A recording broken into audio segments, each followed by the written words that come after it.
Carbon and its compound का part second.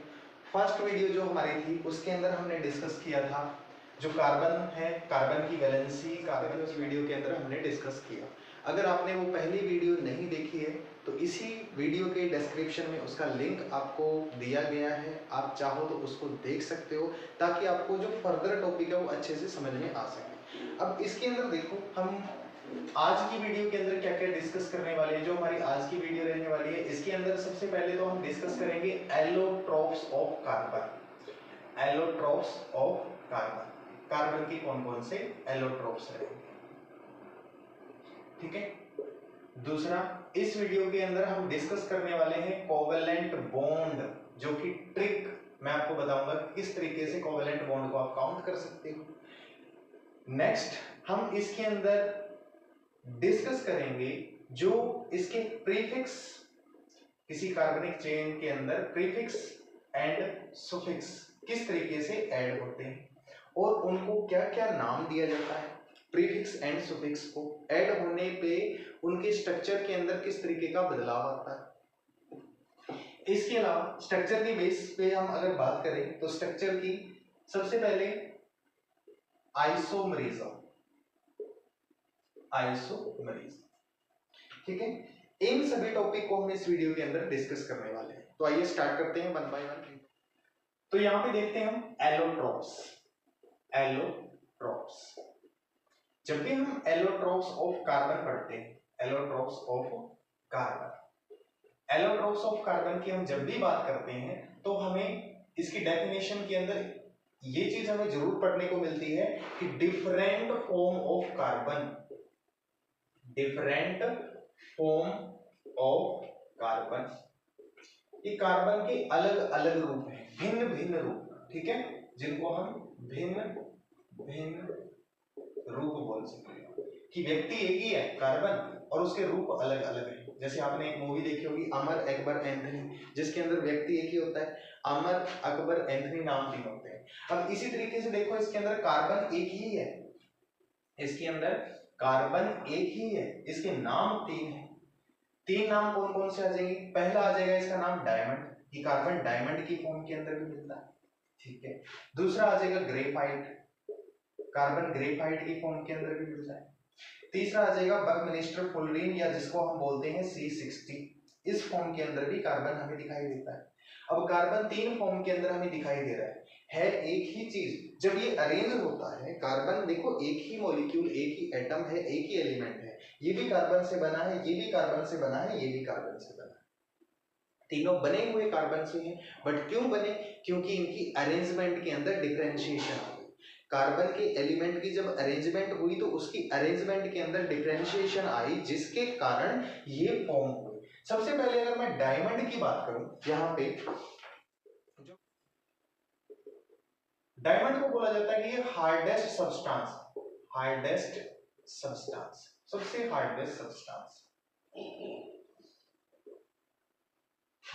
अब ये हार्डेस्ट सब्सटेंस है तो इसका मेल्टिंग एंड बॉइलिंग पॉइंट भी हाई होगा, मेल्टिंग एंड बॉइलिंग पॉइंट भी हाई होगा,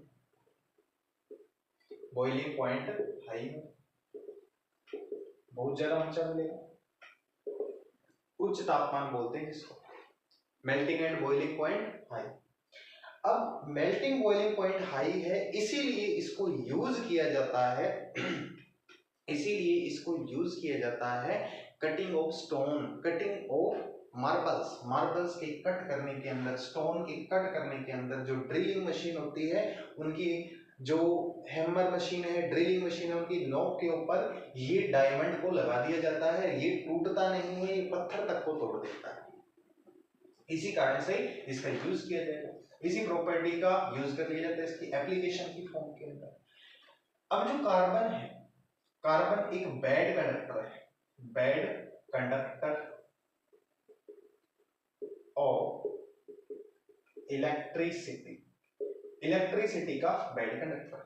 जो कार्बन है वो इलेक्ट्रिसिटी को पास नहीं करता। क्यों नहीं करता, इसका भी रीजन देख लेते हैं। रीजन क्या रहने वाला, रीजन हमें तो रीजन चाहिए मास्टर जी। अब देखो यहां से रीजन क्या रहेगा, रीजन रहेगा इसका कि जो कार्बन है, जो कार्बन है वो दूसरे कार्बन के साथ दूसरे कार्बन के साथ कुछ इस फॉर्म के अंदर अरेंज होता है। यूं एक कार्बन दूसरे कार्बन के साथ अरेंज होगा जिसके चारों तरफ क्या रहने वाले हैं, कार्बन रहने वाले हैं। There is no free electron, यहाँ पे कोई भी फ्री इलेक्ट्रॉन्स नहीं है, ठीक है। इसीलिए कार्बन के बाहर 4 इलेक्ट्रॉन हमने पढ़े थे कि कार्बन की वैलेंसी 4 होती है, 4 इलेक्ट्रॉन है, तो भैया चारों इलेक्ट्रॉन इसने आपस में बांट ली। अब इसके पास कोई फ्री इलेक्ट्रॉन नहीं है तो ये किसी चार्ज को फॉलो ही नहीं करेगा, इसीलिए ये बैड कंडक्टर है इलेक्ट्रिसिटी का। तो इलेक्ट्रिसिटी के बैड कंडक्टर होने का रीजन यही है कि carbon atom are arrange with other 4 atom. एक कार्बन एटम का जो लिंक मिलेगा 4 कार्बन एटम के साथ मिलेगा, ठीक है। 1 कार्बन एटम is connected, मैंने यहां पे connected लिख दिया, connected with another 4 carbon atom, there is no free electron, यहां पे कोई फ्री इलेक्ट्रॉन नहीं, जब फ्री चार्ज ही नहीं है तो इलेक्ट्रिसिटी फ्लो होगी नहीं, ठीक है, इसीलिए बैड कंडक्टर है। इसकी जो अरेंजमेंट है, इसकी अरेंजमेंट को एक ज्योमेट्री के अंदर बोला जाता है, जो केमिस्ट्री के अंदर हम पढ़ते हैं ज्योमेट्री, ठीक है। इसकी जो अरेंजमेंट है, इसकी अरेंजमेंट के अंदर हमें देखने को मिलता है कि जो इसकी अरेंजमेंट है वो sp3 है, और sp3 हाइब्रिडाइजेशन होती है, हाइब्रिडाइजेशन, sp3 हाइब्रिडाइजेशन होने के कारण, जो sp3 हाइब्रिडाइजेशन है इसके कारण जो इसकी ज्योमेट्री है वो कैसी मिलेगी, इसकी ज्योमेट्री मिलती है टेट्राहेड्रल। ये है डायमंड का खेल। डायमंड के अंदर हमने क्या पढ़ा कि ये हार्डेस्ट सब्सटेंस, दूसरा melting and boiling point high होते हैं, बैड कंडक्टर इलेक्ट्रिसिटी का है और चमकता भी है क्योंकि डायमंड कलरलेस होता है। डायमंड कैसा होगा, कलरलेस होगा, कोई कलर नहीं होता डायमंड के पास। जब कोयला लॉन्ग टाइम तक, जो कोल है कार्बन है, लॉन्ग टाइम तक मिट्टी के अंदर पड़ा रहेगा high pressure and high temperature के अंदर, तो वो डायमंड के अंदर चेंज हो जाता है, ठीक है। 1 carbon atom is connected with another 4 carbon atom, जिसके अंदर हमें इसकी जो ज्योमेट्री है वो पता लगती है, और ज्योमेट्री को हम क्या बोल दे रहे हैं यहाँ पे टेट्राहेड्रल टाइप की ज्योमेट्री देखने को मिलेगी जो कि sp3 फॉर्म के अंदर रहेगी। कार्बन का अगर स्ट्रक्चर बना हुआ आप देखोगे तो कुछ इस तरीके से कार्बन का स्ट्रक्चर बना हुआ आप पाओगे बुक के अंदर, ऐसे एक कार्बन एटम बुक के अंदर कुछ 3D टाइप में दे रखा है, मैं यहाँ पे आपके सामने 2D टाइप में बनाया। एक कार्बन एटम जिसके अंदर 4 कार्बन एटम के साथ अरेंज है। देखो बीच वाला जो कार्बन एटम है आपको दिखाई दे रहा होगा, एक इधर बॉन्ड है, एक इधर है, एक इधर है, एक इस तरफ। तो जो एक कार्बन एटम है वो 4 कार्बन एटम के साथ कनेक्शन में रहेगा, इसीलिए जो कार्बन है वो हार्ड देखने को मिलता है। और बैड कंडक्टर बात करें जिसको हम पढ़ने वाले हैं ग्रेफाइट। कार्बन की ऐसी फॉर्म है जो गुड कंडक्टर होती है इलेक्ट्रिसिटी की। देखो कार्बन की पहली फॉर्म हमने पढ़ी जो कि इलेक्ट्रिसिटी की बैड कंडक्टर है, डायमंड है। कार्बन की दूसरी फॉर्म है जो कि गुड कंडक्टर है। ग्रेफाइट कैसा होता है, स्लिपरी होता है, स्लिपरी, हाँ स्लिपरी होता है। स्लिपरी मतलब इसको छूओगे तो कुछ ऐसा फील होगा कि ये स्लिप कर रहा है, आपकी उंगलियों के बीच में टिकेगा नहीं जल्दी से। जैसे आपने देखा होगा पेंसिल आपने यूज की होगी बचपन से, पेंसिल की जो नोक होती है, पेंसिल के अंदर जो ब्लैक कलर का आपको सिक्का दिखाई देता है उसको हम क्या बोलते हैं, ग्रेफाइट बोलते हैं। और जो ग्रेफाइट है वो गुड कंडक्टर भी है, स्लिपरी भी है और ब्रिटल भी है। ब्रिटल, ब्रिटल मीन जल्दी टूट जाने वाला, टूट जाने वाला, ब्रिटल का मतलब है टूट जाने वाला। जैसे ही थोड़ा सा इसके ऊपर आप प्रेशर लगाओगे, जब भी इसके ऊपर आप प्रेशर अप्लाई करोगे ये टक से टूट जाएगा। जैसे ही इसके ऊपर आप प्रेशर लगाने की कोशिश करोगे टक से एकदम से टूट जाएगा। ये पेंसिल की नोक, ठीक है। और ऐसे ही हमें देखने को मिलता है क्योंकि ये गुड कंडक्टर भी है और लूजली पैक्ड है, इतना ज्यादा स्ट्रॉन्गली पैक्ड नहीं है, लूजली पैक्ड है। एक कार्बन दूसरे कार्बन के साथ लूजली, स्लिपरी है, गुड कंडक्टर, गुड कंडक्टर। एक कार्बन एटम यहाँ पे 3 कार्बन के साथ अरेंज होता है, इसमें क्या देखने को मिलेगा, 1 carbon atom arranged with 3 carbon atom,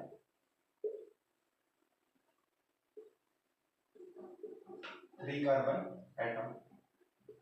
एक कार्बन एटम 3 कार्बन एटम के साथ अरेंज मिलेगा। किस तरीके से अरेंज मिलेगा? कुछ ऐसा स्ट्रक्चर हमें जो देखने को मिलता है इसके अंदर, जहां पे हमें एक के ऊपर दूसरी रिंग फॉर्म होती हुई दिखाई देती है, कुछ ऐसे। हम अगर ध्यान से इसको देखें तो ऐसे, और एक के ऊपर दूसरी रिंग कुछ इस तरीके से यूं चढ़ी हुई होती है ऐसे, ये इसके साथ, ये इसके साथ, और ये एक दूसरे के ऊपर यूं अरेंज्ड होते हैं। यहां पे हर एक कॉर्नर के ऊपर कार्बन प्रेजेंट होगा ऐसे।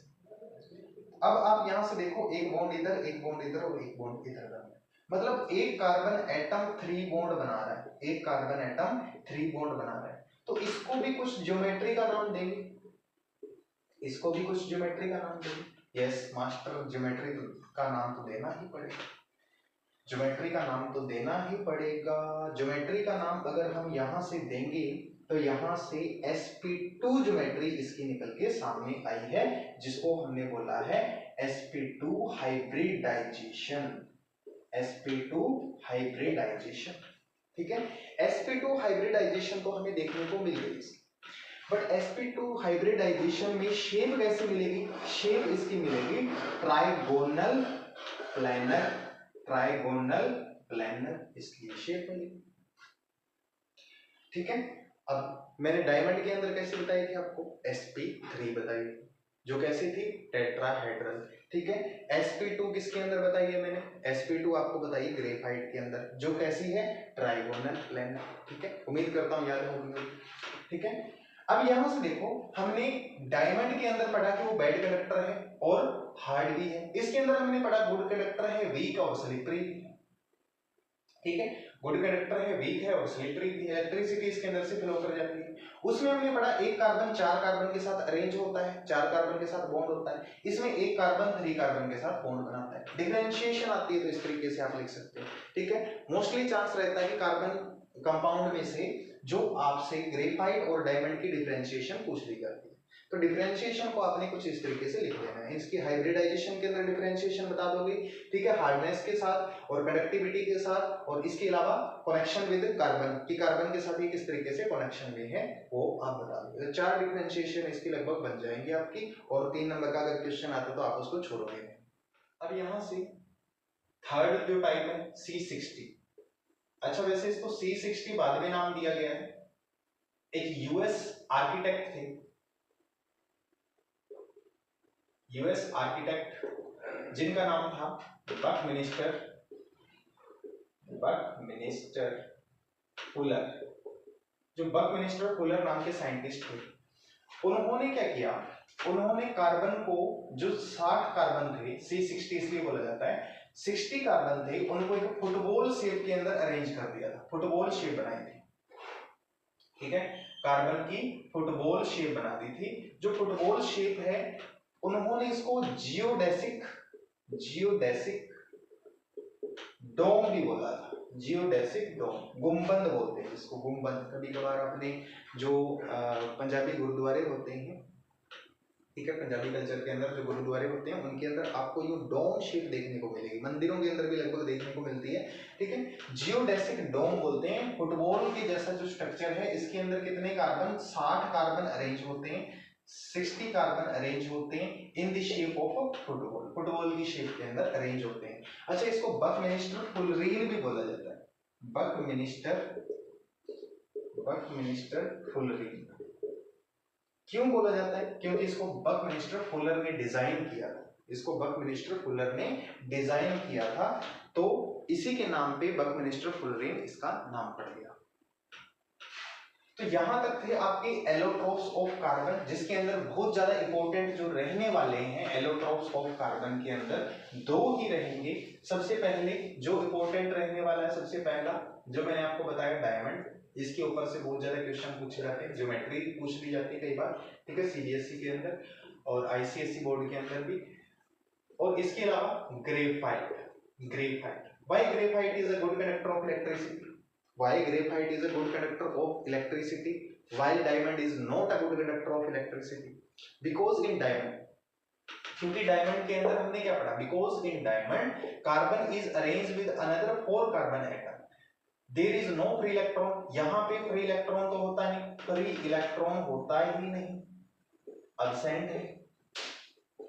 और यहाँ पे देखो एक कार्बन 3 कार्बन के साथ अरेंज है, ठीक है, एक कार्बन 3 कार्बन के साथ अरेंज है यहाँ पे, ठीक है, एक कार्बन 3, तो इसका एक इलेक्ट्रॉन फ्री है, इसके पास एक फ्री इलेक्ट्रॉन है, और फ्री इलेक्ट्रॉन क्या करेगा, मूव करेगा, फ्री इलेक्ट्रॉन मूव करेगा तो इसको क्या बना देगा, गुड कंडक्टर बना देगा ग्रेफाइट को, ठीक है, गुड कंडक्टर बना देगा, इसीलिए ग्रेफाइट गुड कंडक्टर। इसके अंदर आप आगे देखो, यहां से आगे आपको एक चीज और समझनी है, जिसमें जिसका मैंने प्रीवियस वीडियो के अंदर भी थोड़ा सा जिक्र किया है, कि जो कार्बन एटम है, कार्बन एटम एक चेन शो करते हैं, चेन को शो करते हैं, कौन सी प्रॉपर्टी के कारण करते हैं, कैटायनेशन। अगर आपने प्रीवियस वीडियो देखी तो फटाक से जवाब दे दिया होगा, कैटायनेशन प्रॉपर्टी को शो करते हैं। कैटायनेशन प्रॉपर्टी के अंदर हमने पढ़ा कि जो कार्बन एटम है एक के साथ दूसरा कार्बन एटम अरेंज होता जाएगा और एक लॉन्ग चेन बनेगी। अब इस लॉन्ग चेन के अंदर भी हम ये देखेंगे कि जब एक कार्बन एटम दूसरे कार्बन एटम के साथ बॉन्ड बनाता है, पहली तो ये स्ट्रक्चर हमें देखने को मिल सकती है, ठीक है, एक कार्बन एटम जब दूसरे कार्बन एटम के साथ बॉन्ड बनाता है तो दूसरा रीजन कुछ इस तरीके से भी हमें देखने को मिल सकता है कि जो डबल बॉन्ड भी देखने को मिलेगा, ठीक है। तीसरी प्रॉपर्टी में हमने ये देखा कि जब एक कार्बन एटम है वो दूसरे कार्बन के साथ 3 बॉन्ड भी बना सकता है, एक कार्बन एटम दूसरे कार्बन के साथ सिंगल बॉन्ड बनाता है, एक कार्बन एटम दूसरे कार्बन के साथ डबल बॉन्ड बनाता है, एक कार्बन एटम दूसरे कार्बन एटम के साथ ट्रिपल बॉन्ड बनाता है। अब इसी प्रॉपर्टी को देखते हुए हमने इसको क्या बोला था, इसको हमने बोला था एल्केन, ठीक है, और इसको हमने बोला था एल्कीन, और इसको हमने बोला था एल्काइन, ठीक है, एल्केन, एल्कीन, एल्काइन, ये तीनों तो हमने पढ़ रखे हैं मास्टर, ठीक है। अब यहां से देखो ये तीनों आपने अगर पढ़ रखे हैं तो हमने नोमेनक्लेचर के अंदर भी थोड़ा सा ये देखा था कि नंबर ऑफ कार्बन के ऊपर ही इनकी नेमिंग भी की थी हमने, नंबर ऑफ कार्बन से, जैसे एक कार्बन होता है तो हमने क्या बोला था, मिथ, 2 कार्बन है तो एलीन, एल्कीन, एल्काइन, तीनों टाइप के कार्बन चेन है हमने देखे कि जिनके अंदर सिंगल बॉन्ड हो हमने एल्केन बोल दिया, डबल बॉन्ड हो हमने एल्कीन बोल दिया, और ट्रिपल बॉन्ड हो हमने एल्काइन बोल दिया, ठीक है। अब यहां से देखो, यहां से आगे हमें एक चीज का पता होना चाहिए कि जब कार्बन और कार्बन के अंदर सिंगल बॉन्ड, कार्बन और कार्बन के अंदर डबल बॉन्ड, कार्बन और कार्बन के अंदर ट्रिपल बॉन्ड, जब सिंगल बॉन्ड बनता है कार्बन और कार्बन के बीच में, पूरे मॉलिक्यूल के बीच में कार्बन और कार्बन के बीच में सिंगल बॉन्ड रहता है, तो ऐसे कार्बन एटम को हम बोलते हैं सैचुरेटेड कार्बन, ठीक है, कार्बोहाइड्रेट, ठीक है, सैचुरेटेड कार्बोहाइड्रेट। और ऐसे कार्बन एटम जिनके अंदर डबल और ट्रिपल बॉन्ड बन जाता है उनको हम बोलते हैं unsaturated carbohydrate, unsaturated carbohydrates, unsaturated carbohydrates. इस तरीके से ये हमें देखने को मिलते हैं। तो कार्बन जब कार्बन के साथ अरेंज होते हैं, हमने पिछली वीडियो के अंदर नेमिंग की, जो प्रीवियस वीडियो थी उसके अंदर हमने नेमिंग की, तो हमने देखा कि कार्बन है चेन की फॉर्म के अंदर भी मिलते हैं, कार्बन है जो चेन की फॉर्म के अंदर भी मिलते हैं। अब अगर मैं बात करूं यहां से ब्यूटेन की, कार्बन किस तरीके से चेन की फॉर्म के अंदर मिलते हैं, यहां से देखो कार्बन एटम,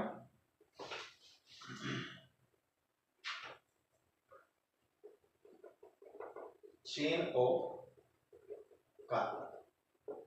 अभी देखना इस टर्म को पहले मैं आपको समझाऊंगा, फिर इसको एक नाम दे देंगे और उसकी डेफिनेशन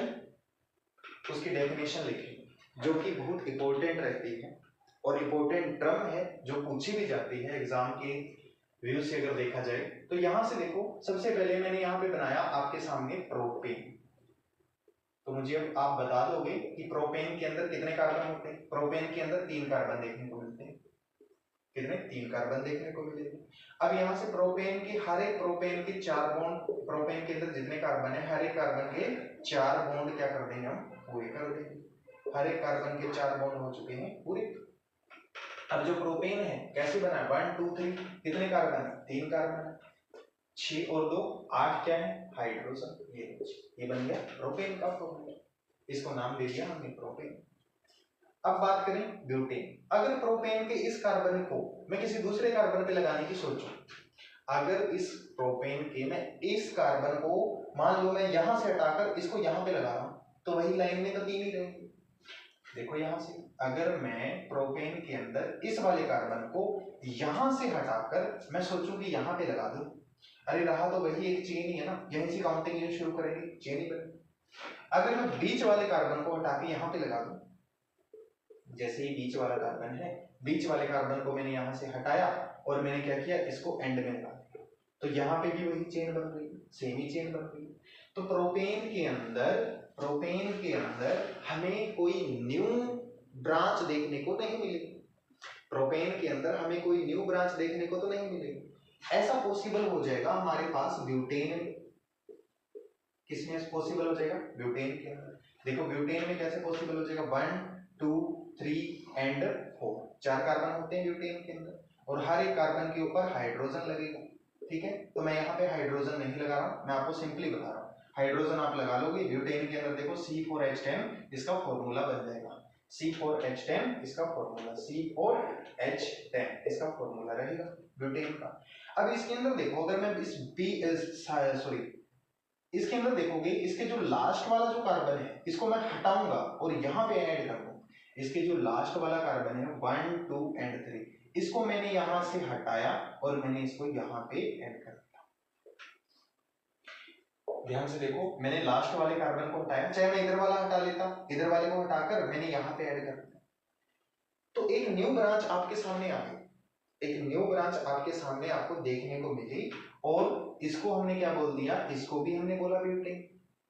अब देखिए ये कैसा ब्यूटेन है, कार्बन 4 हैं और हाइड्रोजन भी पूरे, C4H8 ही इसका स्ट्रक्चर है, C4H10 ही इसके मॉलिक्यूलर फॉर्मूला के अंदर हमें देखने को मिल रहा है, इसका भी मॉलिक्यूलर फॉर्मूला यही, इसका भी मॉलिक्यूलर फॉर्मूला यही, पर स्ट्रक्चर दोनों के चेंज हो गए, स्ट्रक्चर क्या हो गए, दोनों के चेंज हो गए। इसके अलावा कोई दूसरा स्ट्रक्चर आपको देखने को मिलेगा ही नहीं ब्यूटेन के केस में। एक और समझते हैं, एक मॉलिक्यूल और समझते हैं, जिसको मैं बोल रहा हूं पेंटेन। अब यहां पे अगर आप देखेंगे, पेंटेन के अंदर 5 कार्बन होते हैं, ऐसे 5 कार्बन, मैंने इसको हटाया यहां पे लगा दिया, इस लास्ट वाले कार्बन को हटाया 1 2 3 4 और मैंने इसको यहाँ पे लगा दिया, हाँ जी सर बन गई एक ब्रांच, तो न्यू ब्रांच तो बन गई, ठीक है। इसका स्ट्रक्चर भी चेंज हो गया, क्योंकि एक सीधा सीधा चेन हम काउंट करते रहते हैं, क्योंकि हम इसके अंदर काउंटिंग करते हैं तो एक स्ट्रेट चेन की काउंटिंग करते हैं, कार्बन की काउंटिंग करते हैं स्ट्रेट चेन की करते हैं, 1 2 3 4, तो ये तो बीच में आया है, चाहे इधर काउंटिंग कर लो ये अलग रह जाएगा, ठीक है। एक स्ट्रक्चर ये बना, एक स्ट्रक्चर ये बना। अब मैंने क्या किया, इस वाले कार्बन को हटाकर यहाँ पे लगा दिया, इस वाले कार्बन को हटाकर यहाँ पे लगा दिया, अब मैंने इस कार्बन में भी चेंज किया, यहाँ से मैं क्या करने वाला हूँ, एक कार्बन के अंदर और चेंज करने वाला हूँ। यहाँ से देखो, अब आपके सामने और भी कंफ्यूजिंग सा स्ट्रक्चर आपके सामने रिप्रेजेंट हो गया कार्बन। आपने देखा यहाँ पे जो सेंट्रल कार्बन है अनदर कार्बन के साथ अरेंजमेंट में है, अनदर 4 कार्बन के साथ अरेंजमेंट में है, बट हर एक के बीच में सिंगल बॉन्ड ही है, ठीक है, हर एक के बीच में सिंगल बॉन्ड ही है, और हाइड्रोजन भी उतने ही देखने को मिलेंगे, C5H12, इसका फॉर्मूला भी कितना बनेगा, C5H12, और इसका भी कितना देखने को मिलेगा, C5H12, ठीक है, C5H12 C5H12 C5H12, ये इसका फॉर्मूला आपको देखने को मिलेगा।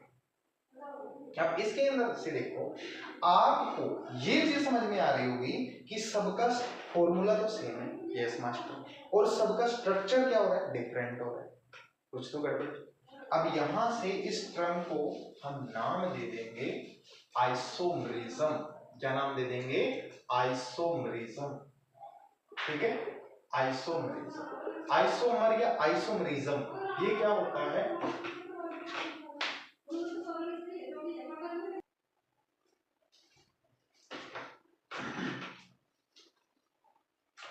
तो यहां से हमारे सामने एक जो न्यू टर्म आई है आइसोमरिज्म, इसकी डेफिनेशन लिखेंगे कि carbohydrates which have same molecular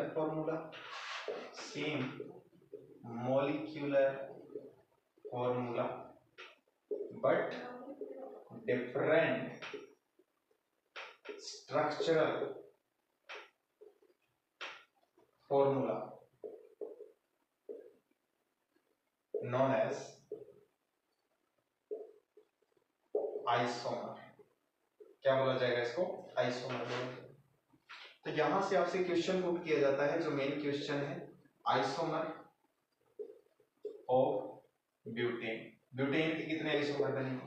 सबसे पहला तो ब्यूटेन की जो नॉर्मल चेन है एल चेन बोलते हैं इसको, ठीक है। ब्यूटेन का पहला आइसोमर होगा। ब्यूटेन के 2 ही आइसोमर पॉसिबल है, जैसे कि 1, 2, 3 और 4, ठीक है। यहाँ पे एक आइसोमर तो ये बनेगा ब्यूटेन का, चाहो तो हर एक के ऊपर हाइड्रोजन आप लगा सकते हो, जिसको हम एन ब्यूटेन बोलते हैं। क्या बोला जाएगा? एन ब्यूटेन, ठीक है। और इसके अलावा ब्यूटेन का दूसरा आइसोमर कुछ इस तरीके से यूं बन जाएगा, जिसके ऊपर मैं क्या करने वाला हूं, जो लास्ट वाला कार्बन है उसको मिडिल कार्बन के ऊपर ऐड कर दूंगा, ठीक है। यहां से ब्यूटेन का दूसरा आइसोमर आपके सामने बन चुका है। अब जो ब्यूटेन का दूसरा आइसोमर है, इसको क्या नाम देंगे? इसको नाम देंगे हम आइसोब्यूटेन। इसका ये नाम रहने वाला है आइसोब्यूटेन, ये नाम इसका रहेगा आइसोब्यूटेन। इस नाम से ब्यूटेन के 2 आइसोमर बनेंगे, एक तो एन ब्यूटेन के नाम से और एक आइसोब्यूटेन के नाम से, ठीक है। मतलब दोनों के अंदर आप देख सकते हो मॉलिक्यूलर फॉर्मूला तो सेम रहा, बट चेन क्या हो गई? चेन क्या होगी? डिफरेंट। दोनों के अंदर जो स्ट्रक्चर क्या होगा? बदलेगा। चेन दोनों के अंदर अलग अलग हमें दिखाई दे रही है, तो स्ट्रक्चर बदल चुका है, इसीलिए हम इसको क्या बोलते हैं? आइसोमर बोलते हैं।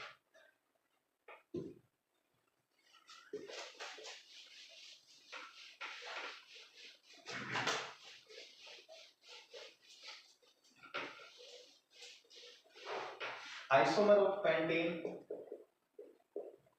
Isomer of pentane.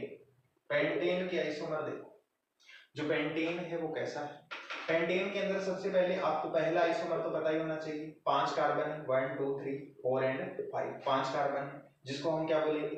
N pentane बोलेंगे, एन पेंटेन बोलेंगे, ठीक है। अब दूसरा स्ट्रक्चर कुछ इस तरीके से बनेगा, 1 2 3 एंड 4 कार्बन यहाँ लगा दूंगा, एक कार्बन मैं इस तरफ लगाऊंगा, तो 5 कार्बन आपको दिखाई दे रहे होंगे, और बाकी सब के ऊपर हम क्या ऐड कर लेंगे? हाइड्रोजन ऐड कर लेंगे। इसको हम क्या बोलेंगे? आइसोपेंटेन। क्या बोला जाएगा? ये आइसोपेंटेन बोला जाएगा।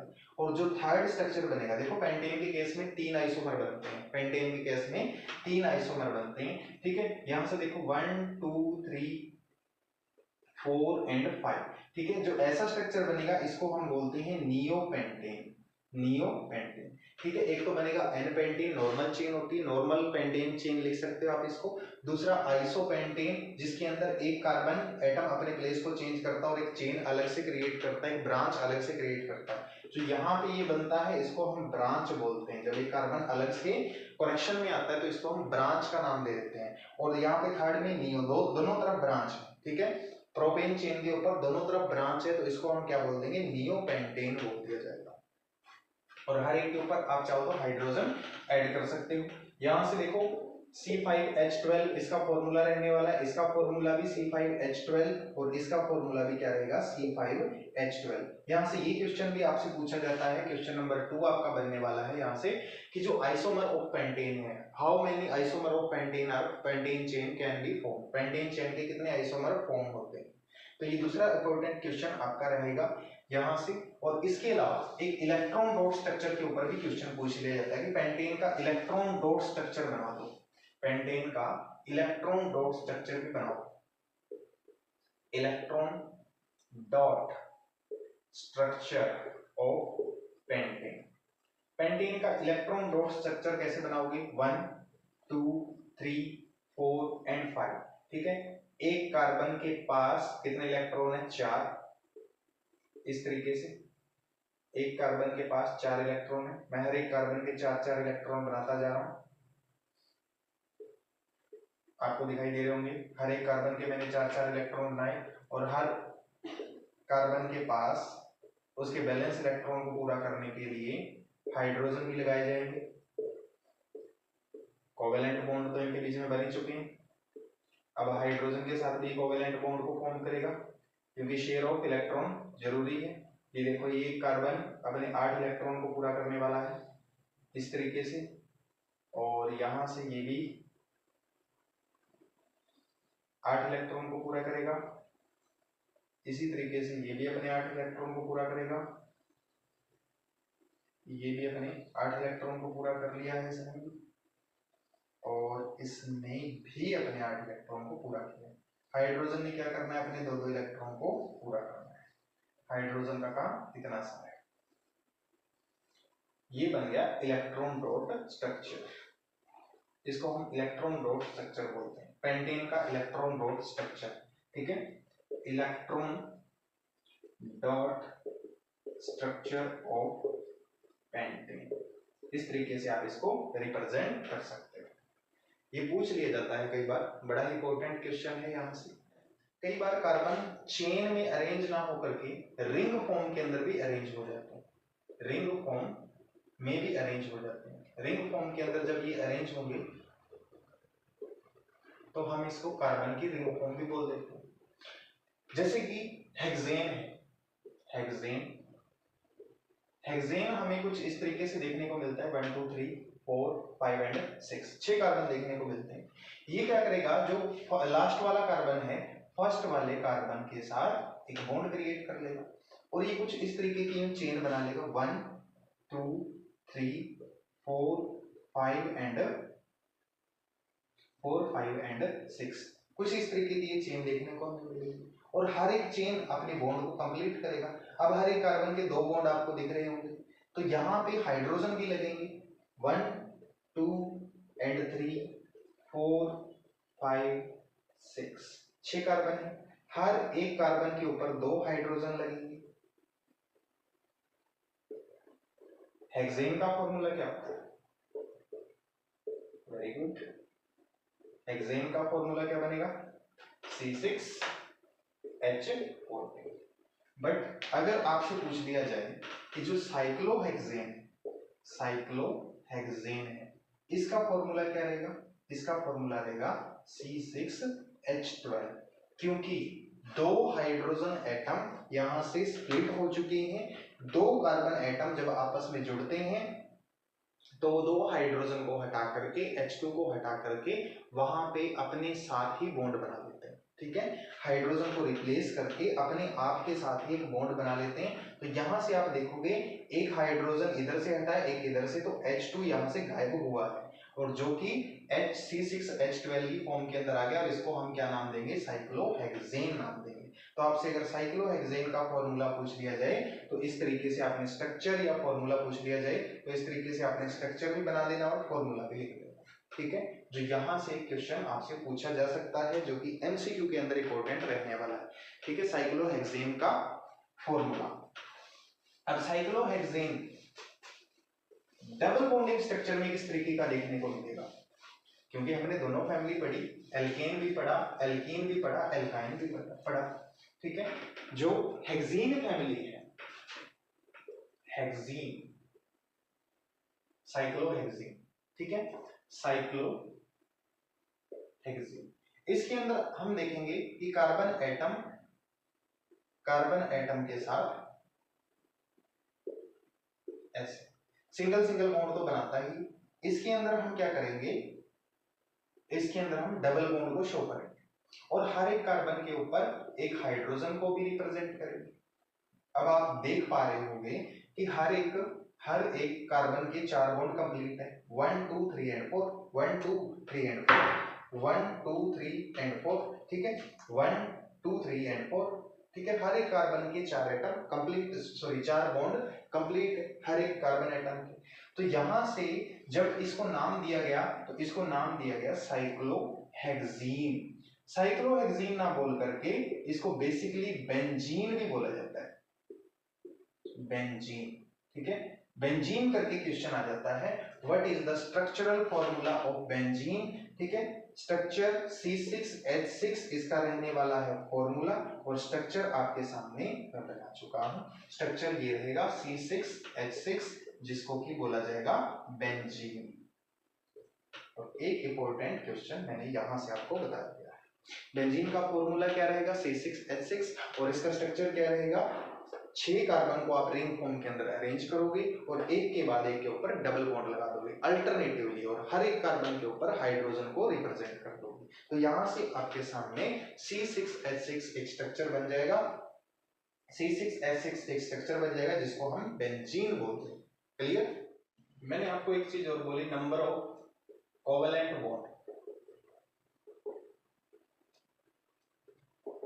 सबसे पहले मैं आपको बेसिकली बता देता हूं, एल्केन के अंदर आप कोवेलेंट बॉन्ड किस तरीके से बताओगे।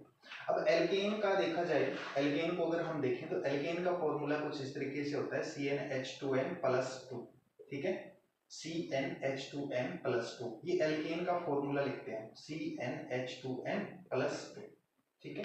और एक तरफ होता है एल्कीन, एल्कीन का फॉर्मूला भी बता देता हूं मैं आपको, CnH2n, ठीक है, ये एल्कीन का फॉर्मूला होता है, इसके अंदर ना ही +2 ना ही -2। एल्काइन होता है जिसके अंदर ट्रिपल बॉन्ड देखने को मिलता है, CnH2n-2, ये एल्काइन है, ठीक है। इसमें कार्बन और कार्बन के बीच में सिंगल बॉन्ड, कार्बन और कार्बन के बीच में डबल बॉन्ड, कार्बन और कार्बन के बीच में ट्रिपल बॉन्ड मिलने ही वाला है। एल्केन, एल्कीन, एल्काइन तीनों हो जाएंगे। अब यहां से देखने वाली बात ये है हमारे सामने कि मान लो मैंने अगर प्रोपेन बनाया, प्रोपेन अगर मैंने यहाँ पे बनाया, जिसको मैंने बोला C3H8 बोला, और यहाँ पे मैंने मान लो प्रोपीन बनाया, C3H6 बोला, ठीक है। आपके सामने है ना, n का नंबर डबल हो रहा है, यहाँ पे n के नंबर में डबल होके 2 प्लस हो रहा है, n कोई भी है, यहाँ पे देखो n की वैल्यू 3 है, तो 3 की वैल्यू में 2 को मल्टीप्लाई करके 2 प्लस कर रहे हैं, 2 को मल्टीप्लाई करके 3 2 जा 6 प्लस 2 8, ठीक है। यहाँ पे सीधा ही डबल हो रहा है, H6 हो गया। यहाँ पे C3H कितना हो जाएगा, 6 में से 2 माइनस, यहां से देखो C3 2 3 जा 6 -2 मतलब H4।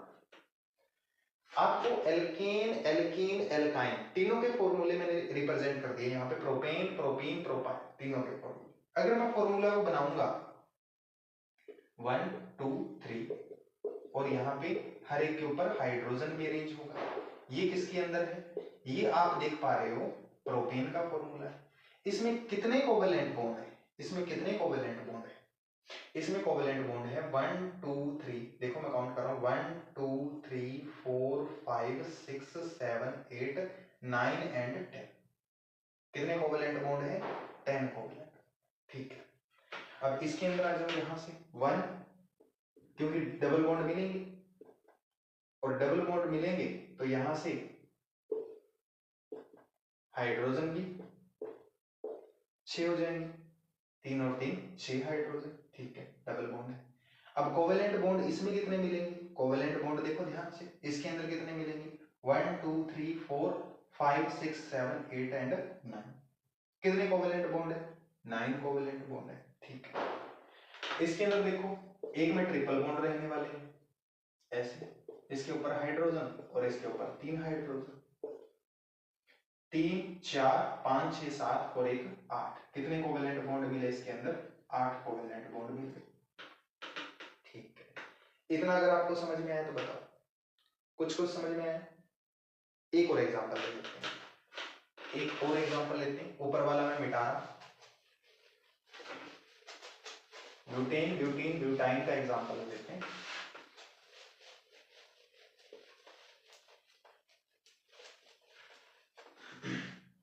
यहां से देखो ब्यूटेन का 1 2 3 एंड 4, इसके ऊपर ये हाइड्रोजन है, ब्यूटीन ये है ब्यूटेन, मैं हाइड्रोजन लगा नहीं रहा हूं, जहां पे हाइड्रोजन नहीं है आप समझ जाना कि यहाँ पे हाइड्रोजन है, जो मैंने लगाए नहीं। ये है ब्यूटीन, क्योंकि डबल बॉन्ड आपको दिखाई दे रहा होगा, ब्यूटीन यहाँ पे आपको डबल बॉन्ड दिखाई दे रहा होगा इस बॉक्स के अंदर, ठीक है। और यहाँ पे मैं अब ब्यूटाइन को रिप्रेजेंट कर रहा हूँ, एक कार्बन के बीच में ट्रिपल बॉन्ड है, यहाँ पे ब्यूटाइन रिप्रेजेंट हो चुका है आपके सामने, और इस कार्बन के ऊपर हाइड्रोजन मैं लगा ही देता हूँ, ये हाइड्रोजन यहाँ पे रिप्रेजेंट हो चुके हैं। अगर इसका फॉर्मूला देखा जाए तो 1 2 3 4 4 कार्बन, 8 और 2 10 हाइड्रोजन, ठीक है। यहाँ पे कितने होंगे 1 2 3 4, इन है तो मतलब 4 का डबल होगा, 8 हाइड्रोजन मिलेंगे। तो इसमें 4 का डबल होके 2 हाइड्रोजन माइनस C4H8 माइनस 2 6, इतने C4H6, और काउंट भी कर सकते हो आप, वहां पे 6 ही हाइड्रोजन है, कार्बन 4 है 6 हाइड्रोजन है। यहाँ पे देखो 8 हाइड्रोजन है, यहाँ पे आप देखो कितने हाइड्रोजन 10 हाइड्रोजन है। कोवेलेंट बॉन्ड को काउंट करोगे 1 2 3 4 5 6 7 8 9 10 11, सॉरी 1 2 3 4 5 6 7 8 9 10 11 12 13, कितने कोवेलेंट बॉन्ड बन रहे 13 कोवेलेंट बॉन्ड। यहाँ पे देखो कितने कोवेलेंट बॉन्ड बन रहे, यहाँ पे आप काउंट करोगे 12 कोवेलेंट बॉन्ड बन रहे हैं, यहाँ पे आप काउंट करोगे तो 11 कोवेलेंट बॉन्ड बन रहे हैं, ठीक है। ये मैंने कैसे बता दिया, बिना काउंट किए कैसे बताया, देखो ध्यान से, जब भी आपको एल्केन का फॉर्मूला दिख जाए, जब भी आपको एल्केन का फॉर्मूला दिख जाए, तो आपने क्या करना है, जो number of carbon and number of hydrogen है उनको प्लस करना है, number of carbon and number of hydrogen को क्या करना है, प्लस करना है, number of carbon and number of hydrogen को क्या कर दोगे, प्लस, कितना आया प्लस करके, ठीक है। यहाँ पे देखो मैंने क्या लिखा C4H10, C4H10 मतलब टोटल कितना बन गया यहाँ पे 14, एल्केन का फॉर्मूला दिख जाए तो क्या कर दोगे -1, ये आ गया आपके पास covalent bond, 14 - 1 13 covalent bond. Alkene का दिख जाए तो आपको कुछ नहीं करना है, सिर्फ और सिर्फ नंबर ऑफ कार्बन और नंबर ऑफ हाइड्रोजन को क्या करना है, प्लस करना है, नंबर ऑफ कार्बन और नंबर ऑफ हाइड्रोजन को क्या करना है, प्लस, नंबर ऑफ कार्बन और नंबर ऑफ हाइड्रोजन को प्लस करोगे तो यहाँ पे देखो 4 + 8 क्या आया, टोटल 12, क्लियर। एल्काइन का दिख जाए तो यहां से आपने क्या करना है, number of carbon number of hydrogen को प्लस करके प्लस में 1 भी करना है, ठीक है, प्लस में क्या करना है 1 भी करना है, तो आपके पास यहां पे आप देख रहे हो 11 कोवेलेंट बॉन्ड आ गए। अब मैं उम्मीद कर रहा हूं कि आपको बहुत कुछ समझ में आ गया। अब यहां से देखो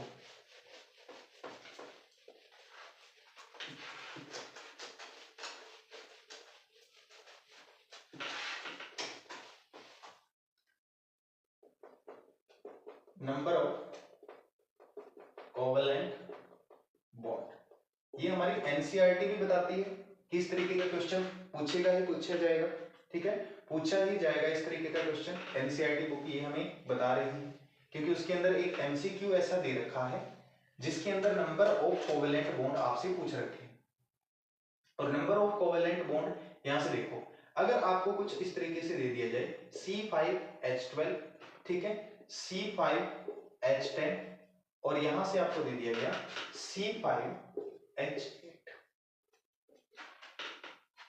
यहां से देखो 5 का डबल होके 2 प्लस है, 5 को डबल करने के बाद 2 प्लस है, C5H12 है, ठीक है, 5 को डबल करने के बाद 2 प्लस हैं, 5 को डबल करेंगे 10 बनेगा, 2 प्लस मतलब ये कौन है, एल्केन, और एल्केन के कोवेलेंट बॉन्ड निकालने के लिए दोनों को प्लस करेंगे, 5 + 12 को प्लस करेंगे, कितना आएगा 17, -1 करेंगे तो हमारे पास नंबर ऑफ कोवेलेंट बॉन्ड आ चुके हैं, नंबर ऑफ कोवेलेंट बॉन्ड आ चुके हैं। इसमें क्या करना है, इसमें हमें सीधा प्लस करना है, 5 + 10 कितने आएंगे कोवेलेंट बॉन्ड 15 कोवेलेंट बॉन्ड आ चुके हैं। इसमें क्या करना है, ये हमें पता लग रहा है एल्काइन का फॉर्मूला है, मतलब पेंटाइन है, C5H8, दोनों को प्लस करोगे 5 + 8 कितना आ जाएगा 13, और प्लस में 1 भी करोगे 13 + 1 14 कोवेलेंट बॉन्ड है टोटल, ठीक है, 14 कोवेलेंट बॉन्ड है टोटल, क्लियर। अब यहां से मैं आपको अलग अलग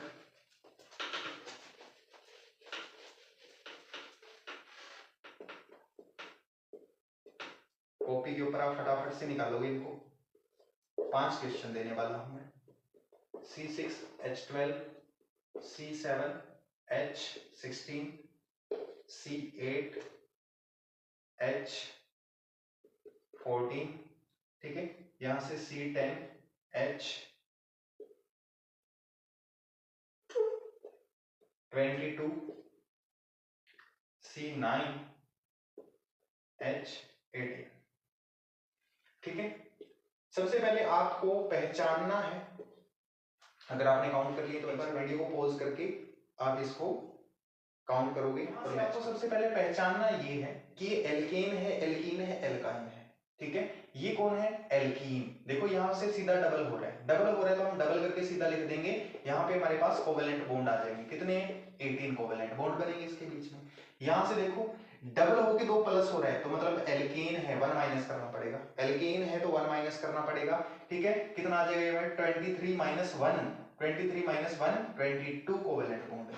यहाँ पे देखो, यहाँ पे 16, 8 का डबल 16 होता है, -2 है तो मतलब एल्काइन है, 1 प्लस होएगा। ठीक है, एल्काइन है तो 1 प्लस होएगा, 23 कोवेलेंट बॉन्ड इसके अंदर बनेंगे। यहाँ पे कौन है? ये एल्केन है। 10 का डबल 20 होता है, +2 भी है। ठीक है, 10 का 2n + 2, तो ये कौन है? एल्केन है। एल्केन है तो यहाँ पे हमारे पास क्या होगा? -1 होने वाला है, -1 होने वाला है तो यहाँ पे 32 बनेगा, 32 माइनस 1 31 बनने वाला है। डबल हो रहा है, कितने आएंगे? 27 कोवेलेंट बॉन्ड आ जाएंगे। ठीक है, जो डबल हो रहा है उनको एज इट इज लिखना है, जो एल्काइन है उसमें +1 करना है, जो एल्केन है सॉरी, जो एल्केन है उसमें -1 करना है। आपने कार्बन और हाइड्रोजन के नंबर को जोड़ना है और उसी को आपने प्लस माइनस करके लिखना है, बस। और कोई खेल नहीं है इस ट्रिक के अंदर, सिर्फ यही खेल है। अगर आपको ये कॉन्सेप्ट समझ में आ गया, अगर आप इस कॉन्सेप्ट को पकड़ गए तो आप नंबर ऑफ कोवेलेंट बॉन्ड चुटकियों में निकाल सकते हो।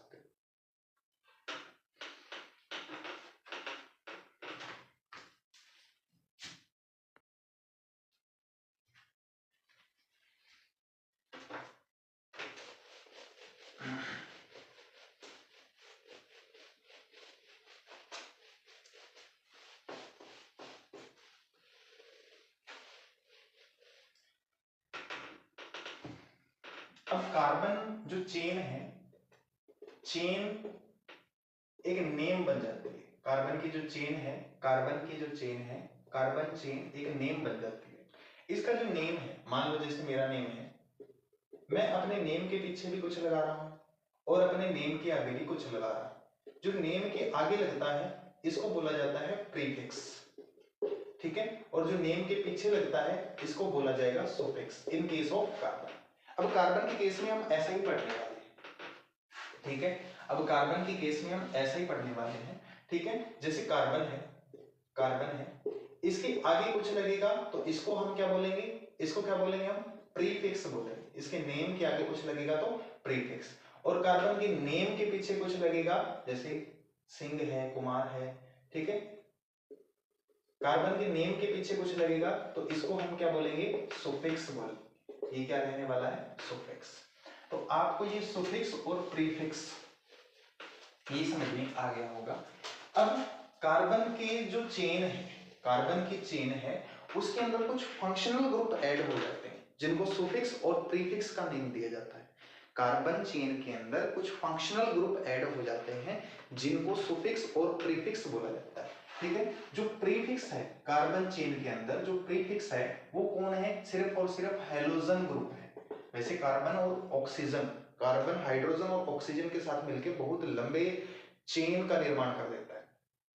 अब यहां से हैलोजन ग्रुप है, हैलोजन ग्रुप के अंदर कौन कौन आ जाता है? हैलोजन ग्रुप के अंदर सबसे पहले हमारे पास आता है फ्लोरीन, क्लोरीन, ब्रोमीन और आयोडीन।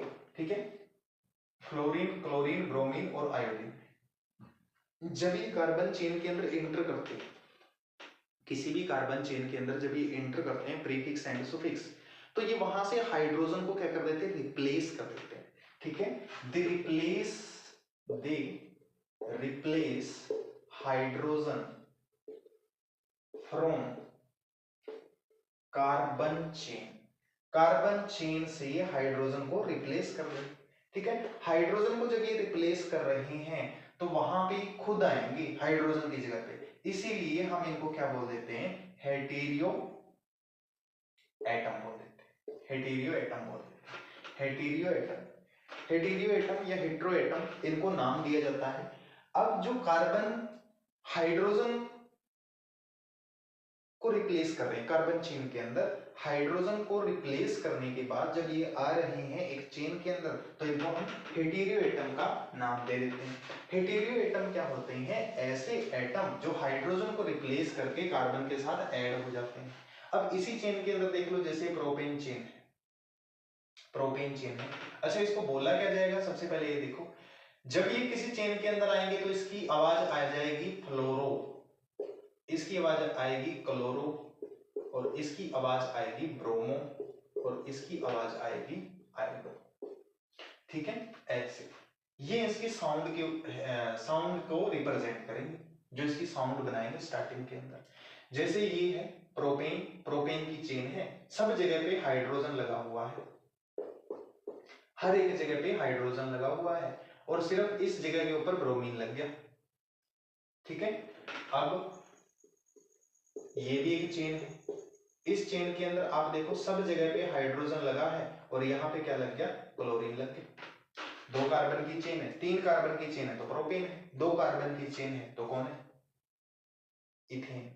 ठीक है, यहां से देखो, अब मुझे ये प्रोपेन दिखाई दे रहा है, प्रोपेन, क्लियर? मुझे ये क्या दिखाई दिया? प्रोपेन।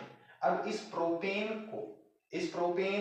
चेन को तो मैंने प्रोपेन बोला है, बट इसके अंदर एक फंक्शनल ग्रुप भी तो है।